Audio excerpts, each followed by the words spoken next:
You ever just thought about being better? This is a recurring joke that I often tell myself and others when people are going through some sort of struggle in their work. And what's really interesting about this is that there are a myriad of different people who struggle with their career trajectory and growth. And while I do think people oftentimes have a fair amount of things stacked against them, there are a decent amount of people in the world who have a decent deck dealt to them. They're in certain parts of their life where they have opportunity in front of them, but they don't want to nearly admit to themselves that the opportunity is there for the taking.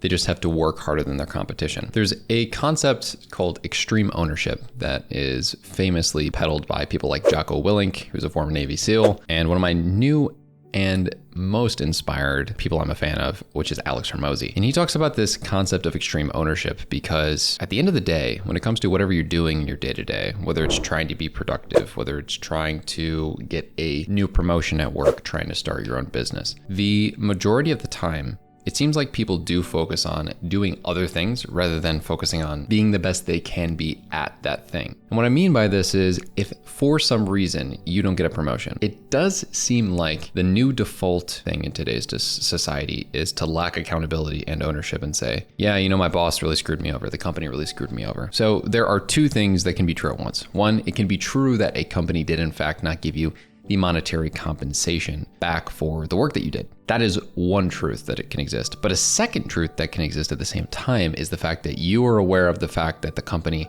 wasn't going to give you a large increase in salary for the effort you put in based on conversations you've had with other people or by, having conversations about what X percentage did you get raise wise. Say people who are coworkers of yours got promoted to a higher level. What percentage did they get? Did you have to really push for that? Try to get someone to give you a half honest answer about something and then do a true assessment of like, okay, am I going to make more money and move ahead in my career if I put this effort towards this industry or this job? Or am I going to struggle to make more money and only get like an $8,800 or $10,000 increase off my $90,000 salary, which I'm not necessarily happy with? I think I should earn more for getting a promotion. Okay, let's think about that. If you're not happy with your 10% promotion raise, did you bother to ask prior before putting in all the work? Did you check whether that was something that was reasonable for what's happening at your current job? And if you didn't, why did you not? Because you were working under an assumption. And if you're working under an assumption, that means you didn't put in any extra effort to find the answers that could have been available to you.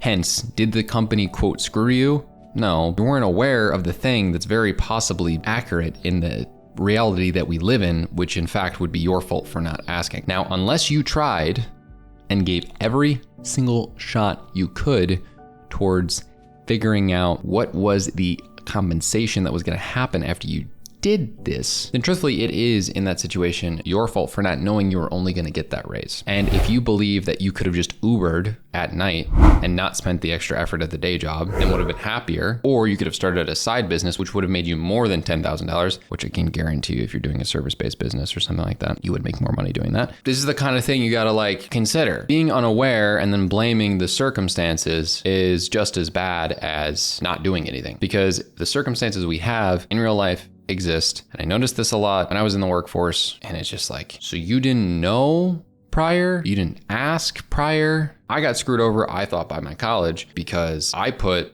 out it into the world that when I found out we were going to get 50% off of my master's program and I had an athletic scholarship, it was going to stack during the weird COVID time period. Then I asked and they said no. So I was going back to my master's program and I was like, all right, now I got to make a decision. Do I want to pay this debt off? Can I make a compelling argument that that's BS? I did. They ended up, saying no, we're not going to stack it no matter how much you make a rational argument for it. And they, in fact, did something that I didn't like, but I was the one that made the choice to take the debt. Lacking ownership there is really weird when you think about it contextually, and all it did was make me upset. When in actuality, I could then take ownership of like, all right, now I have this $12,000 in debt. How can I come above that number and do something in order to pay that down quicker, since I don't like debt? That is my decision. Lacking ownership there just makes me upset for no reason. And I think in business and work and productivity, well, you can be distracted and there are external factors. I do believe that it is more imperative to focus on what you can do regarding those external factors rather than just complaining about them, because I'm missing the part where blaming other people solves the problem, solves your reality. A mini rant I wanted to go on. I've seen this a lot recently. People feel like, with this current economy that we're in, they're not making as much money as they'd like. I'm like, okay, but everybody's in that circumstance for the most part. What are you going to do to counteract it is kind of the real thing that matters. It doesn't matter if the world's screwing you over. Like if Notion implements an update that causes a million bugs, or you need to learn how formulas work again because they did an update. That doesn't really matter. I'm speaking at myself right now, because all you can do is learn how to fix the problem. Else it will still be a problem. Take more ownership. It'll be better for you in the long run. Thanks for watching, and I'll see you after watching this one on how to improve your productivity even more.